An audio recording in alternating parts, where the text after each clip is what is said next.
দেখুন বন্ধুরা, এই যে গাভীটি দেখতে পাচ্ছেন, এই গাভীটি ক্যালসিয়াম ফেল করেছিল। ক্যালসিয়াম ফেল করার কারণে গাভীটি উঠে দাঁড়াতে পারছিল না। আমি এই গাভীটিকে স্যালাইন প্রয়োগ করছি, সেই ভিডিওটি আপনারা দেখতে পাচ্ছেন। এই গাভীটি স্যালাইন দেওয়ার পরে ঘণ্টাখানিক পরে আশা করি গাভীটি উঠে দাঁড়াবে। আপনাদের উদ্দেশ্যে বলে রাখি বন্ধুরা, যদি আপনাদের বাড়িতে কোনো গাভী থেকে থাকে, সেই গাভীটি যদি গবন হয় তাহলে তাকে পর্যাপ্ত পরিমাণে কাঁচা ঘাস খেতে দিতে হবে। গাভীটি গবন হলে 5 থেকে 7 মাসের ভিতরে এডি ইনজেকশন করে নেবেন এবং 5 মাসে একটা, 7 মাসে এবং 9 মাসে এই 3টি ক্যালসিয়াম আপনাদের অবশ্যই খাওয়াতে হবে। গরুটি গবন হলে তাকে প্রচুর যত্ন করতে হবে, খেয়াল করতে হবে যে গরুটির কোনো ধরনের সমস্যা হচ্ছে কিনা। দেখুন আমি কিভাবে গাভীটিকে স্যালাইন প্রয়োগ করছি। এই মালিক যদি আমার কথা শুনতো তাহলে এই গরুটি কখনোই ক্যালসিয়াম ফেল করতো না। এই গরুটি আমি অনেক বছর ধরে দেখাশোনা করছি এই মালিকের। এই গাভীটি গবন হওয়ার পরপরই আমি মালিককে বলেছিলাম, তুমি এডি ইনজেকশন করে নাও এবং ক্যালসিয়াম খেতে দাও। গরুকে পর্যাপ্ত পরিমাণে ঘাস খেতে দেবে এবং দানাদার খাবারও দিবে। সে আমার কথা শুনেই নিত, না শুনে সে কচুরি পানা অর্থাৎ স্যালা খেতে দেয়। স্যালা খেতে দেওয়ার ফলে গাভীটির আজ এই অবস্থা।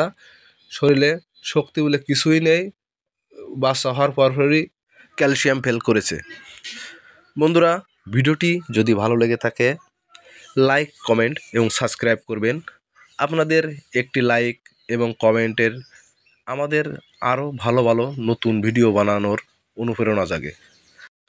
ভিডিওটিতে সাবস্ক্রাইব করে রাখবেন বন্ধুরা, যাতে নতুন নতুন ভিডিও ছাড়ার সঙ্গে সঙ্গেই আপনারা দেখতে পারেন।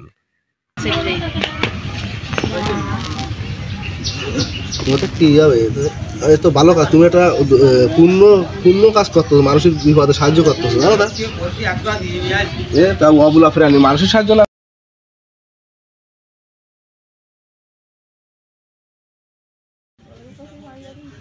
পরিষ্কার জল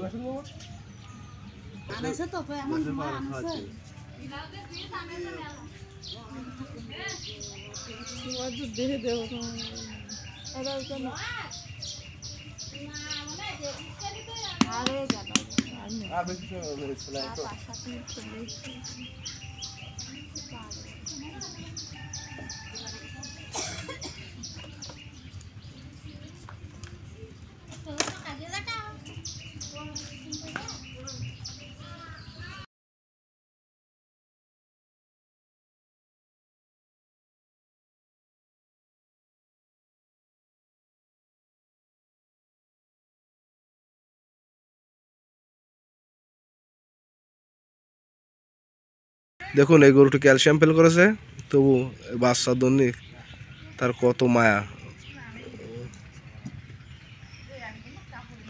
এই গরুটিকে আমি একটু আগে স্যালাইন দিলাম, সেটা আপনারা দেখতে পেলেন। এই গরুটি ঘণ্টাখানিক পরে উঠে দাঁড়াবে, সে ভিডিওটি আপনাদের দেখাবো।